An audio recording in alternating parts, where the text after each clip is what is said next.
Theater for Community Change grew out of a partnership between Ignite Applied Theater and Your Authentic Self Work, carrying a shared vision for creating inclusive, open spaces in community, for engaging, learning, and communicating across our differences. This first collaboration with Welcoming Gainesville and Alachua County and Visit Gainesville and Alachua County is a deeply personal exploration of immigrant justice and the narratives that can help us all to see, hear, and feel the truth of universal human experience, helping us to understand the members of our diverse community beyond the otherizing and cultural rhetoric. This is how we found our way into No Roosters in the Desert. To come into our characters, to find the depths of our expression, to do justice and present this beautiful story, this compelling story, in a way that was closest to our hearts. As a closing act of each performance, we engaged in community learning exchanges intended to capture the collective reflection across audience members so that we could connect our personal experiences to the larger narrative of immigrant justice. Community learning exchanges create an open space for mutual respect, appreciative inquiry, and shared understanding through honest dialogue that ultimately serves to connect us across the Gainesville community and beyond. Even as you have kind of emergent narratives that you're talking to each other about, we definitely want to hear them up here as well. So let's start with that, right? Let's start with one cue. What did you see here today? What emerged for you? What did you see up on the stage? What did you see happening, not just in terms of the beauty that was expressed through the visuals, the sound, the dance, the performance, but what was beneath that surface? What were the nuances that you felt? What kind of themes emerged? Shout out some words that really describe the emotion that emerged from what you saw here. What do you think? Fear? Joy? Yeah, anybody? Desperation. Good, okay. So where did you get that sense, Eleanor? What was the desperation coming from? It's a sense of wanting to why would you go into and why would you go so far as to become, almost for sure arrested if you're caught carrying cocaine. All of these things that pressure. And then that last statement that he made about, I want to be able to laugh again. That struck me. It's like, you're so desperate to get what you think you need and what you want for your family, and yet, where is the happiness involved? How can I ever solve this dilemma of my need? Desperation is Now, what was important for us was to create a space in which, if such an emotion emerged, such a feeling of desperation, we definitely wanted all of you to connect to that relative to your own stories as well, relative to your own life experience, perhaps to moments when you felt that kind of desperation or that kind of a moment of hard decision, right? As Marcella said, there are those moments that emerge. So just by show of hands, who has been through that kind of moment, who's felt that moment of decision in desperate circumstances? Right? Yeah, so definitely me. Definitely not in 118-degree Sonoran desert heat, but moments that felt very difficult, right? So, Ann Kinnebrew is our director, who also played Marcella, so one more round of applause for her. This is her vision that emerged, right? So, Ann, talk a little bit about that idea of going beyond, I don't know, I'm not very well versed in such things, but kind of crossing over this boundary between stage and audience and really helping people to move into their space of experience within their own stories by connecting to what's happening up here. How did you envision doing that? What is the value in doing that? Well, I think my work is mostly about personal story, and I think that anytime we can really connect as an audience and not just absorb or not just view, but be able to go past the typical audience role and be able to really feel your way into that story and become somewhat connected to that, then I think theater has done its job. It's theater is more than just a mirror for us. It really can pull us into action. It can pull us into thinking differently, and that's what my work is about. It's about connecting you all, the audience, and participating in this entire experience in some way, rather than just coming in, paying your money or not your money or whatever, so it's free. And by the way, I think there should be access for everyone for the arts, and we rarely get that. So one of the things we really wanted to do was to make this accessible for everyone, so that everybody can experience how are you connecting to this whole immigrant issue. It's so hot right now, but where are the real stories connecting for you? Like the idea of desperation. Where in your life have you felt that desperate? I think you would find those places. I think you really would. And that would help you kind of process how you're thinking about the larger story. Indeed. So speaking of story, what did everybody think about those very ethereal, hyper-real stories that were told with the disembodied voice of Louisa and with our remarkable dancer, Christina? So everybody around. How did that feel in terms of a combination of language and motion and light and color? Did anybody respond in a very particular way? How about for you folks here? Was there something that emerged in you? Doesn't necessarily have to be desperation. It could have been awe, it could have been wonder, it could have been, or recoil, whatever the case was. Did anybody feel something specific when you were coming through those experiences with the stories? Yes? But I have to admit that I did not connect to the characters as they were wandering about. Okay. I didn't feel that there was any depth to the characters. Thank you. But once the stories came out, then the characters had depth.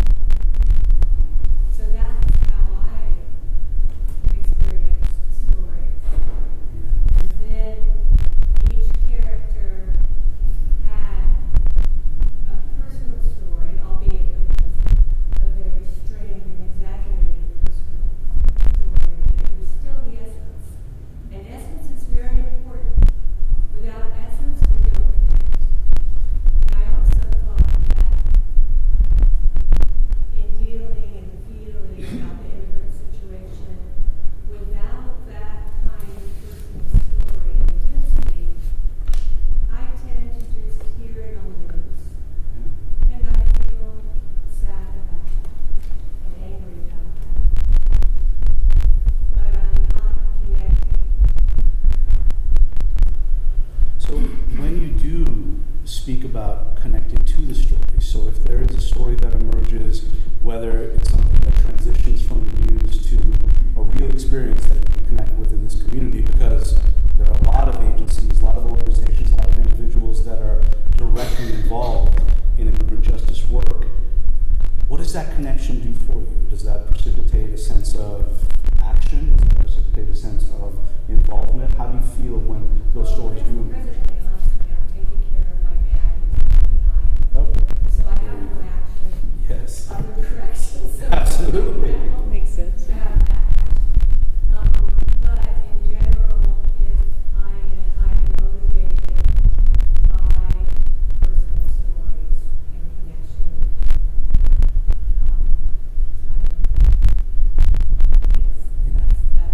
and I would be motivated to take action by those kinds of things. That's beautiful. Thank you for that expression. That's a really important expression you made, especially around essence, because it so happens that the idea of bringing out the essence of story and connecting people around that core is a driving value for our director, for Anne. So Anne, how about that? Essence. What did we try to do in terms of bringing out the essence of these stories tonight? Well, as you said, I think it was incredibly important to make it an artistic expression, to that's how we feel. It's through art. That's what we do as artists, is we try to find the essence in whatever we're doing and express that in a way that goes way beyond words. And I think Christina did a beautiful job with that, as did Austin, with that whole transcendent, ethereal part of us that connects to art. I think that was very important to me. This play has been done many different ways.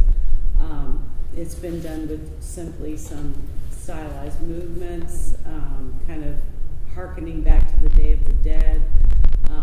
But we have, who's not here tonight, but we had an amazing choreographer whose specialty, I only gave her words.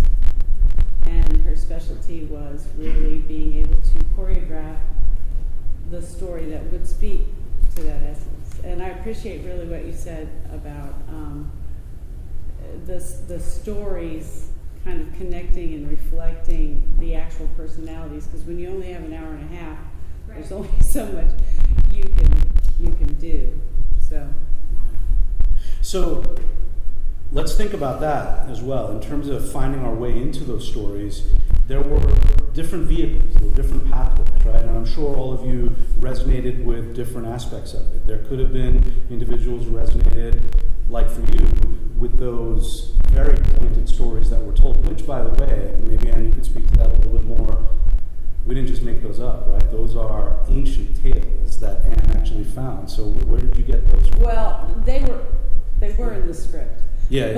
But the playwright had researched them. She had worked in Zenakantan for a lot of years and had actually found, again, the essence of those stories, but not necessarily those particular stories, which were kind of crafted around each of those characters. Yeah. So, yes, sir, please. No, I was just trying to articulate what I wanted to say. And I think it's really, the story is not really just about immigration. It's about the humanness of what people go through. No matter what you believe about immigration, it makes it real when you see people go through pain and suffering and loss. And you could take probably the most conservative political person in our country, and if you put them in the desert, I think that's very important to remember. To be honest, Love It All, I thought was really, really great. A lot of that, not just because Dan was one of my best friends, but, I didn't really understand everybody all those stories, but it really brought, I think it really showed, without me even really understanding what all the now was located, it really, it brought the pain and the desperation and the feel that you would have to tell them, oh, this is about immigration. It's not about immigration, it's about people. And I think that's important. So two things, sir. First, it's so affirming to hear you say that relative to what our goals were for this particular play, right? So to bring that awareness beyond political rhetoric, social rhetoric, cultural rhetoric into a space where we can share in human experience. And the second thing, I definitely think we should make this new campaign policy for politicians. When you're running, you have to experience the realities of your constituency, right? So that would be amazing if someone actually did spend a little bit of campaign time in 118-degree Sonoran heat, right? So that's beautiful. Thank you for sharing that. Was there a hand back there as well? Yes, ma'am. Yeah, I had a question about the story. I felt jarring, whatever, when watching it, because it was supposed to be Indian stories, and it sure seemed like African stories, especially because the actress was wearing African fabric. Now, it could be African stories that went through the diaspora and became Indian stories, but you say you found this in research, so. Yeah, and there's so much crossover, even the fact that we're using drums and bongos, and I mean, I'm sorry. What are they called? Focus. Bongos. I don't know. They're drums.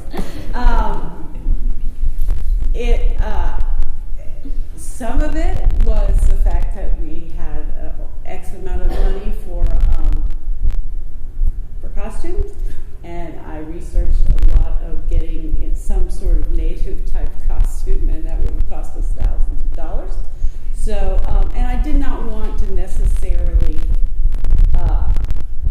I wanted it to be. I didn't want it to be so obvious. I think you're one of the very few people who maybe would have even noticed that. A lot of the.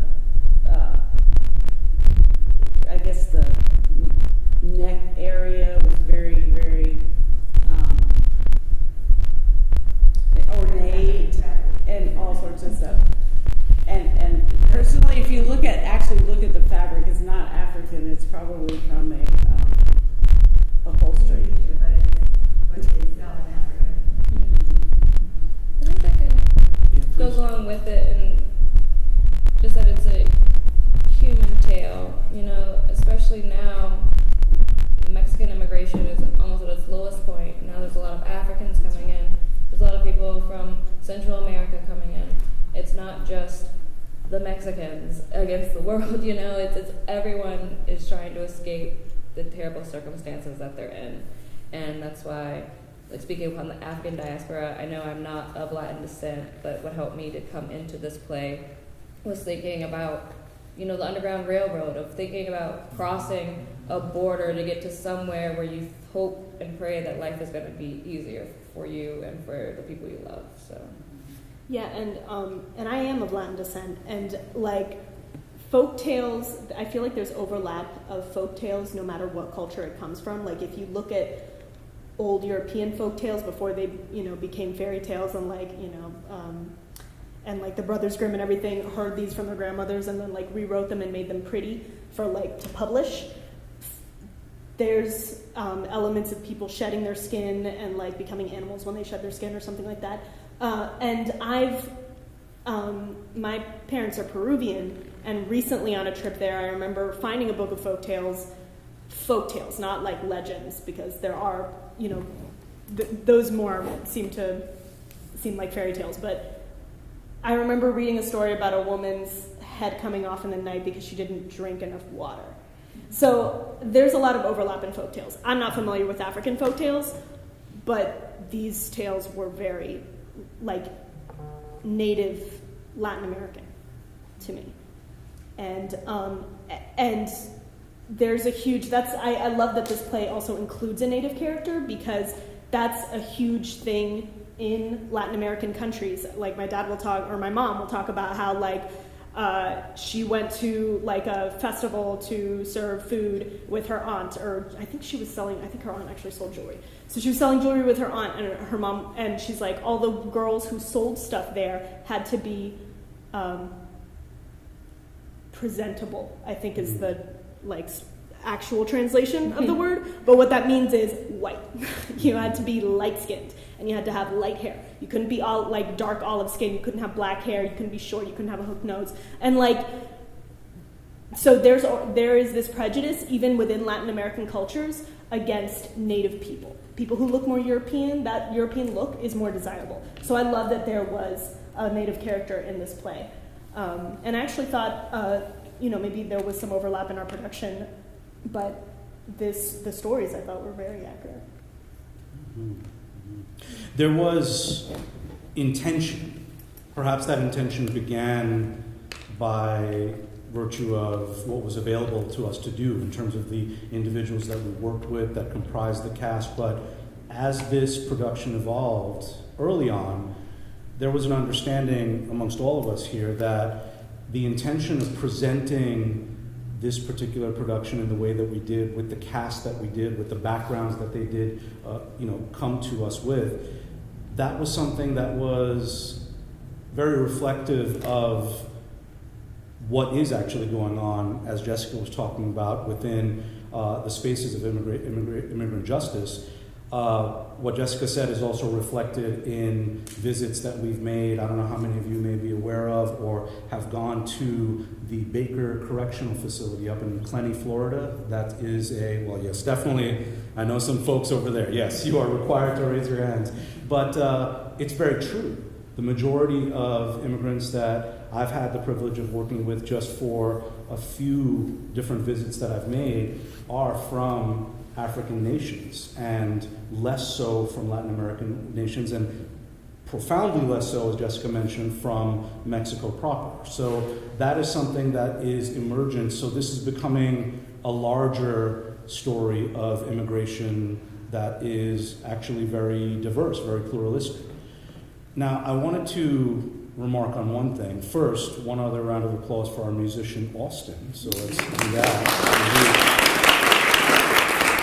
So as I was saying, there were different ways into the essence of what was happening here, the essence of these stories. So, Austin, you did a remarkable job of speaking a language that added so much to this production, that added so many ways in for people. How was it for you as you were working through observing what was going on, starting to learn the stories, whatever the case was? How did you find your way into developing this musical language that added to a whole other element to this production? Yeah, right. I just did it, man. I mean, what are you thinking? It just comes. That's it was tricky. I had to try to. I mean, it was mostly mood was what I was trying to convey. Anna and I, when we started doing this, we discussed playing Mayan music, and you do some research into it, and what there is on it is very limited, and a lot of Mayan music was ceremonial and not, and so I didn't want to just go off and do someone else's music, like some other culture. So I tried grabbing influence from African diaspora, Caribbean, South American, just grab a lot and kind of toss it together, and then from there pull out moods. So I'm not playing a particular culture's music in this per se. It's a very grabbed from everything, and that's also kind of for the sense of the universality of the message. It's not, immigration struggles is not just something that happens from Mexico into the U.S. This happens all over the place. There's Middle Eastern refugees trying to find places in Europe and having trouble with that, and it's a universal thing. So I tried grabbing music from a lot of places around the world, and then, but mostly driving in was conveying the mood. If there was anger, sadness, rejuvenation when they find the water and all that kind of stuff is mostly what I was trying to convey. Yes. And also for the stories, there's the story with the husband cheating. It's strange. It's a little hokey, but so I tried giving a little bit of not whimsy. Yeah, just could be whimsy. Yeah. But that's really important. I love that you described it in that way, because Austin's expression matches the expression of everyone on the stage, in the sense that, and reflecting on what you said, ma'am, is to bring a plurality of experience into a space that may originally have occurred in a very defined context, right? So that was very important for us to do, to kind of transcend the story and bring it into a larger human experience. So our assistant director, Kathy Byrne, round of applause for her as well. Kathy, in your experience of working across these spaces, working with actors in a lot of different forms of theater, what was it about this experience that stood out to you in terms of the development? You've been there all along, and when we say that Kathy's been a profoundly important resource to us, it's because that is dead true. She has been there through all the different spaces that we've explored. So what stood out to you about the way this production manifested? Okay, so I've been involved in theater most of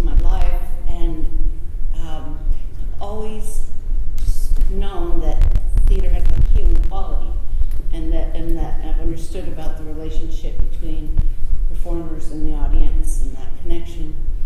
And when I heard that Anne needed somebody because she had to step into the role, just to help, I was so excited. She's only been here 4 weeks, and she's been the lifesaver. Oh, well, I feel grateful and honored to be involved because you all are you're making a strong connection. It's something that we usually just, we go, I'll direct something, people go on stage, they perform, people laugh, they cry, whatever. But, we don't have this interactive relationship. And I've also been just, so concerned about what's going on in our country with the zero tolerance policies. And I was so grateful to be a part of something that would help to educate people about the human story. And so excited about the community of Gainesville, where there's so many people who are concerned and caring, and just watching, the music and the dance and the actors and everyone coming together with their heart and soul, I think, and embracing these characters, embracing the story, and really throwing, you saw the emotions, throwing themselves into these characters to help heal, I think, and teach. Beautiful, indeed. And so speaking to, as you mentioned, the actors that gave so much, I want to give special attention just to let you guys know who everybody is. So Liz DeVito, who played Guadalupe, Daniela Castro, who played Alejandra, and Jessica McLeod, who played Luisa. So a big round of applause.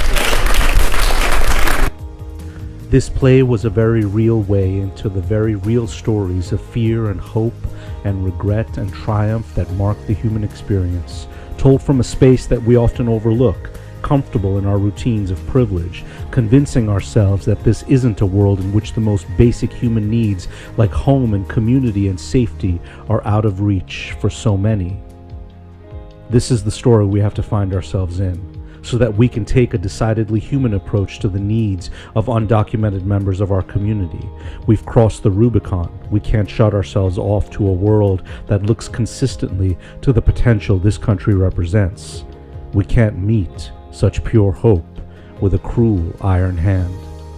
We hope that you were able to see and hear and feel these narratives so that we can all move forward together to see where we can go with that awareness.